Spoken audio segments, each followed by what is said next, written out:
Halo saudara-saudara yang terkasih, suatu ketika saya pernah diberi seorang umat amplop berisi sejumlah uang. Memang tidak terlalu banyak. Pada suatu ketika itu juga setelah saya menerima uang itu dan waktu kembali ke pasturan, tiba-tiba ada seorang umat yang lain datang. Dan dia ingin berkonsultasi dengan saya, lalu saya mendengarkan apa yang dikeluhkan oleh umat itu. Dan umat itu mengatakan bahwa Romo, saya ini butuh uang untuk menyekolahkan anak saya. Dan saya tanya kira-kira berapa jumlahnya uang yang dibutuhkan. Dia berkata bahwa sekian jumlahnya. Jumlah uang yang dia sebutkan itu kurang lebih hampir sama dengan uang yang sebelumnya saya diberi oleh umat yang lain itu dalam sebuah amplop tadi. Dan karena dia membutuhkan, maka saya juga memberikan uang itu kepada orang tersebut, umat tersebut. Dari situ, pengalaman yang sederhana itu, saya berpikir bahwa memang uang itu seperti datang dan pergi. Isi kam, isiku, mudah datang, mudah pergi. Jadi tidak ada yang bisa dipegang selamanya, yang namanya uang itu. Demikian juga harta kekayaan manusia. Tidak ada satupun harta kekayaan manusia yang nantinya akan kekal atau abadi. Namanya uang atau harta benda, rumah, kendaraan, dan sebagainya. Semuanya itu hanya sementara. Bisa jadi kita hari ini menerima uang, tiba-tiba saja uang itu sudah hilang, atau diberikan ke orang lain, atau kita belanjakan, atau juga mungkin hangus terbakar. Saudara yang terkasih, saya akan mengajak Anda semua untuk membaca atau bersama-sama mendengarkan dari Injil bagaimana Yesus pernah bersabda mengenai harta kekayaan. Mari kita mendengarkan bersama, kita buka pada Injil Lukas bab 12 ayat 13 sampai dengan 21. Kalau saudara-saudari bisa bersama-sama membuka dengan saya, mari kita baca bersama, atau saya juga akan membacakan kutipannya.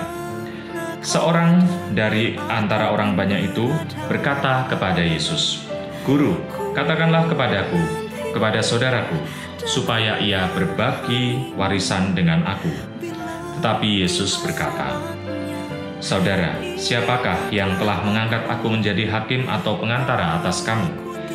Katanya lagi kepada mereka, "Berjaga-jagalah dan waspadalah terhadap segala ketamakan.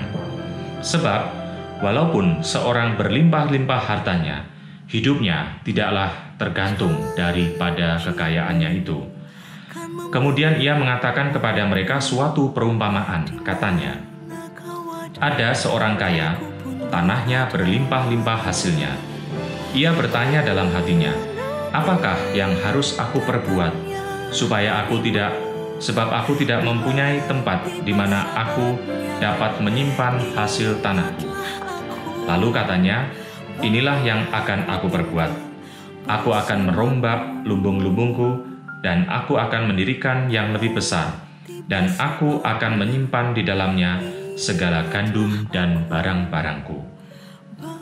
Sesudah itu, aku akan berkata kepada jiwaku, jiwaku, ada padamu banyak barang, tertimbun untuk bertahun-tahun lamanya.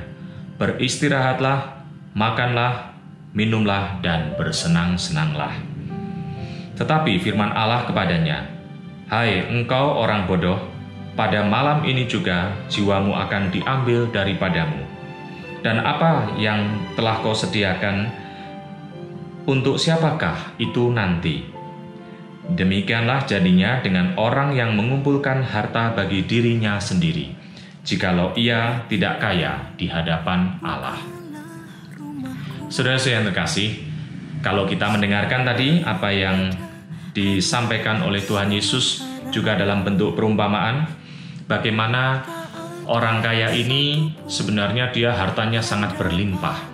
Lalu bagaimana dia mengelola hartanya ini? Dia punya rencana untuk merombak lumbung-lumbungnya, dan dia akan mendirikannya yang lebih besar lagi karena hartanya memang sangat banyak. Di situ hartanya akan disimpan dan setelah itu dia akan bersenang-senang. Dia akan berfoya-foya menikmati kekayaannya itu. Tetapi pada malam itu juga, kalau seandainya orang itu dipanggil Tuhan, lalu untuk siapakah harta kekayaannya itu? Karena harta kekayaannya itu tidak dibawa mati. Pada saat orang meninggal, maka dia tidak membawa harta kekayaannya. Nah, saudara-saudara yang terkasih, ini mengingatkan kepada kita semua bahwa kita juga sadar harta kekayaan itu sifatnya tidak abadi. Nah, apalagi kalau kita menyadari dari mana harta kekayaan itu sebenarnya adalah karena Tuhan yang memberi.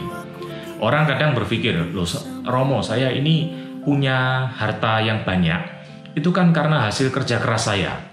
Betul, karena hasil kerja keras kita.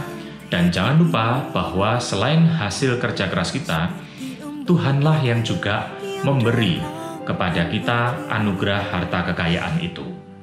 Kalau Tuhan tidak memberi, kita juga tidak akan mendapatkan harta tersebut. Maka sebenarnya kalau kita menyadari dari bacaan Injil ini, sebenarnya kita diajak untuk hati-hati dengan harta kekayaan. Kekayaan itu atau harta benda itu bisa membantu kita untuk berbuat baik, atau bahkan juga harta kekayaan itu bisa membantu kita untuk mencapai surga, atau sebaliknya, harta kekayaan itu juga bisa membuat kita jauh dari surga. Satu, Tuhan Yesus pernah bersabda, gunakanlah mamon. Kalau suatu ketika mamon itu sudah tidak berguna lagi, maka tinggalkanlah. Nah, harta kekayaan itu boleh kita pakai untuk membantu kehidupan kita. Namun ketika kita sudah mulai jatuh pada ketamaan, kesombongan akan harta kekayaan, maka tinggalkanlah itu. Karena harta benda itu menjadi tidak berguna ketika kita menjadi sombong, ketika kita menjadi tamak atau haus akan harta secara berlebihan. Nah, tapi juga harta itu juga bisa membantu kita untuk mencapai surga atau mencapai kebahagiaan kekal. Bagaimana caranya? Yaitu kalau kita menggunakan harta kekayaan itu dengan sebaik-baiknya. Tuhan memberikan kekayaan kepada kita bukan untuk kita nikmati sendiri, tetapi Tuhan memberikan kekayaan yang lebih kepada kita supaya satu, kita gunakan, dua, kita juga menggunakannya harta kekayaan ini untuk kebaikan, untuk kita berbagi kepada orang-orang yang dalam hal materi juga kekurangan. Maka harta kekayaan itu di satu sisi bisa mencelakakan kita, tapi di sisi lain juga bisa membawa kebahagiaan atau keselamatan kekal, mengantar kita semakin dekat dengan Allah kalau kita menggunakan harta kekayaan itu dengan sebaik-baiknya. Bukankah justru dengan menggunakan harta kekayaan ini kita bisa berbuat baik lebih banyak? Misalnya, kalau kita punya harta yang sedikit, lalu kita mau berbagi kepada orang lain itu juga tidak terlalu banyak. Tapi kalau kita diberi anugerah lebih atau berkat lebih oleh Allah, harta kekayaan yang sangat banyak, maka sebenarnya kita diberi kesempatan untuk bisa berbuat baik lebih banyak dengan harta kita yang banyak. Ya, mungkin dibagikan ke beberapa orang yang juga kekurangan atau membutuhkan. Nah, hal ini juga membuat kita menyadari bahwa kekayaan di satu sisi bisa mencelakakan kita, tapi di sisi lain juga bisa membawa kita kepada kebahagiaan kekal, mendekatkan kita kepada Tuhan sendiri karena kita menggunakannya dengan bijak. Peringatan Yesus tadi kepada mereka semua, berjaga-jagalah dan waspadalah terhadap ketamakan. Sebab walaupun seorang berlimpah-limpah hartanya, hidupnya tidak tergantung dari kekayaannya itu. Karena hidup manusia itu tergantung dari Allah, bukan dari apa yang kita miliki. Bahkan kalau kita mengingat, sebenarnya manusia itu di hadapan Allah itu bagaimana? Manusia itu lebih berharga apa adanya daripada apa yang dimilikinya. Di hadapan Allah kita seperti itu.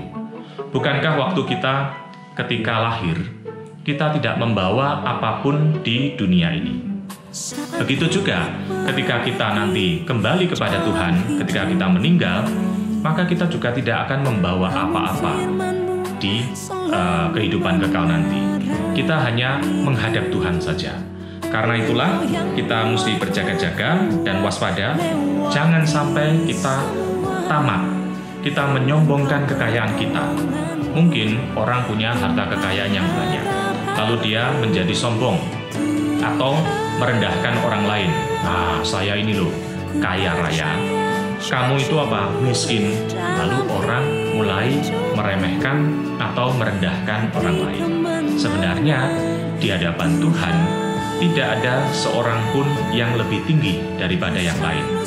Bukankah Tuhan menciptakan manusia itu sama derajatnya?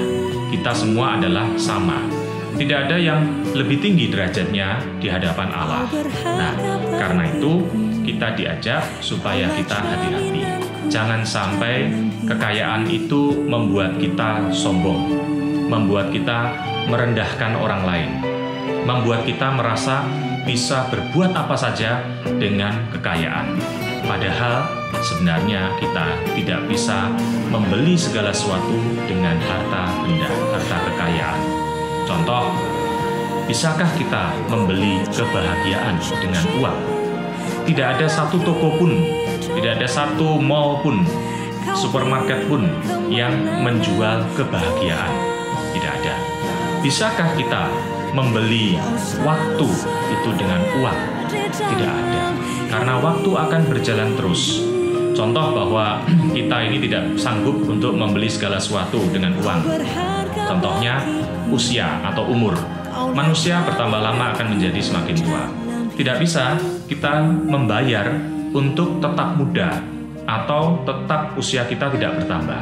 Sebenarnya tidak bisa. Itu bukti, itu tanda bahwa uang bukanlah penentu segalanya.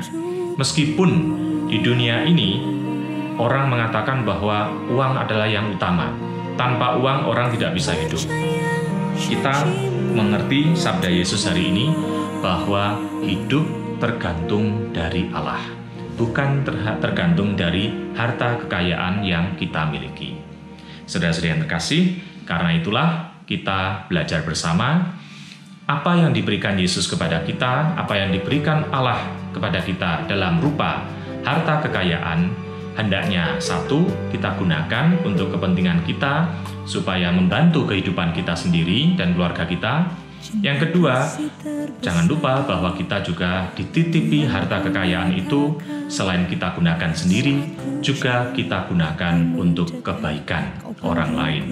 Kalau Tuhan memberikan lebih banyak lagi rezeki atau berkat kepada kita dalam rupa materi harta kekayaan, jangan lupa bahwa kita diberi kesempatan untuk berbuat baik lebih banyak lagi dengan apa yang dititipkan Allah kepada kita. Kita mohon rahmat Tuhan supaya kita juga sekaligus diberi kerendahan hati, sekalipun Tuhan memberikan kekayaan yang banyak atau berlimpah kepada kita, namun kita tetap rendah hati di hadapan Tuhan karena semuanya ini adalah milik Allah. Kita dititipi untuk mengelolanya, untuk menggunakan untuk kebaikan. Berkat Allah senantiasa menyertai kita sekalian.